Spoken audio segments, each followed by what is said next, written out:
Good morning everybody. મારા વિદ્યાર્થી મિત્રો તથા મારા અન્ય મિત્રો, ઇંગ્લિશના આપણે ગ્રામર એટલું બધું વ્યવસ્થિત વન બાય વન શીખતા જઈએ છીએ, જેના કારણે તમે સ્પીચ, રીડિંગ અને કોઈ પણ જાતનો લખાણ લખવું હોય તો પણ તમે આરામથી સમજીને લખી શકો. અમદાવાદ ડિટેલમાં આપણું ઘણું બધું જશું, કેમ કે ડિટેલમાં જશું ત્યારે ઇંગ્લિશ હજી સમજાશે. હમણાં તો ઉપર ઉપર તમને એક વસ્તુની માહિતી આપો છો કે તમે કેવી રીતે લખાય, કેવી રીતે પૂછાય ને કેવી રીતે બોલાય. તમે લાગે બોલવાના શબ્દ તમને કહેતો જાઉં છું કે લાગે હમણાં આપણે સિમ્પલ પાસ્ટમાં છીએ, નીકળી ગયેલો કાળ, બરાબર. સિમ્પલ પાસ્ટ, આવ્યો, રહ્યો, રોકાયો, ખાધું, પીધું, લીધું, બરાબર, લખ્યો, વાંચ્યું, બરાબર. I met to you, you come my home, બરાબર. એવી રીતે બધા વાત બનાવતા ગયા છે.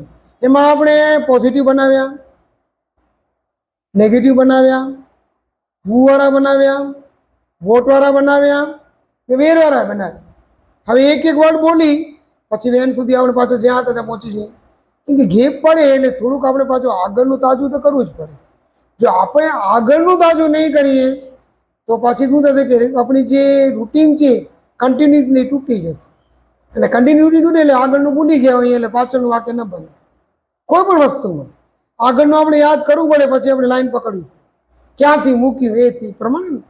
હવે આપણે વોટ થયો હતો, વેર થયો હતો, હવે વેનથી આપણે ચાલુ કરીએ. WHEN સાદા વર્તમાનકાળમાં કરી ગયા છે ને, સાદું ભૂતકાળ છે.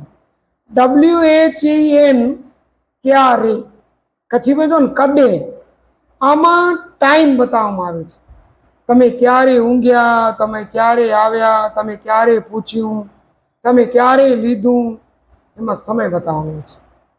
તમે ક્યારે મારા ટ્યુશનમાં આવ્યા, સાદું ભૂતકાળ. When did you come my tuition, યાદ રાખજો. વેન ડીડ કરતા એટલે કરનારો, પછી મૂળ રૂપ, ભૂતકાળનું રૂપ નહીં, પહેલી લાઈન, પછી જે પાછળ ગોઠવાતો એ વસ્તુ જે ગોઠવી શકે. તમે તમારું કામ ક્યારે પૂરું કર્યું, when did you complete your work. જવાબમાં મેં મારું કામ સવારે પૂરું કર્યું. I completed my work in last morning, in last evening, બરાબર. એવી રીતે વેન છે ને સમય સાથે તાલ મિલાવતો જશે. વુ એટલે કોણ, વોટ એટલે શું, વેર એટલે ક્યાં, કેતે, વેન એટલે કડે. કડે આઈ ઉનજે ઘરે વ્યા. When did you go his home. કડે હું આજે ઘરે આવ્યો. When did he come your home.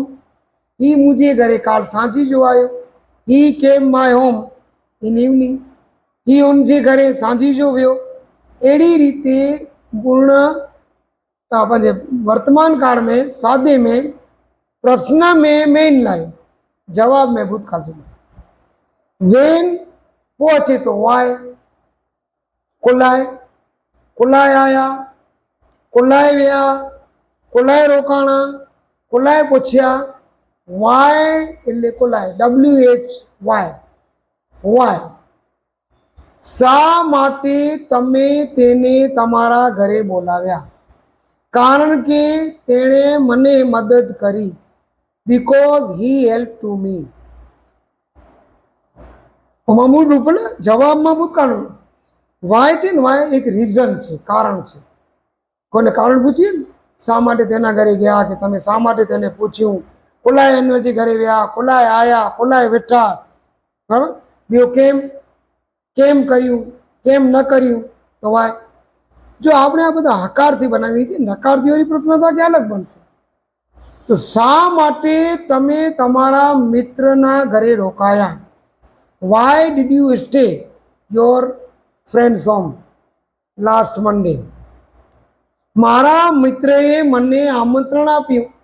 Because my friend invited to me in his home last Sunday, કે લાસ્ટ મંડે. એવી રીતે આપણે વુ, વોટ, વેર, વેન ને વાય, વાય સુધી આપણે સ્ટોપ કરશું. કેમ કે 4 થઈ ગયા છે. એ 4નું તમે સાંભળેલું વિડીયો ઉપરથી તમે બોલવાની ટ્રાય કરજો, લખવાની ટ્રાય કરજો. પૂછવાની ટ્રાય કરજો, સામે પાસે જવાબ લેવાની ટ્રાય કરજો. તમને આ વિડીયો ગમતો હોય તો મને લાઈક કરીને બતાવજો, બરાબર. સબસ્ક્રાઈબ કરજો જેથી મને ખબર પડે, અને કમેન્ટ કરજો કે જેથી તમને ગમ્યું કે ન ગમ્યું. બીજું જે કહું છું, મારું ક્યાં પણ સમજવામાં ન સમજાતું એ લખીને મોકલાવશો તો મને ખબર પડશે ને કે તમે ક્યાં નથી ખબર પડતી. બાકી હુ, વોટ, વેર, વેન ને વાય સાદા ભૂતકાળમાં કર્યા છે. આટલા વાક્યો તમે બનાવી બોલી પૂરી ટ્રાય કરશો તો તમારા માટે કાંઈ અઘરું નથી.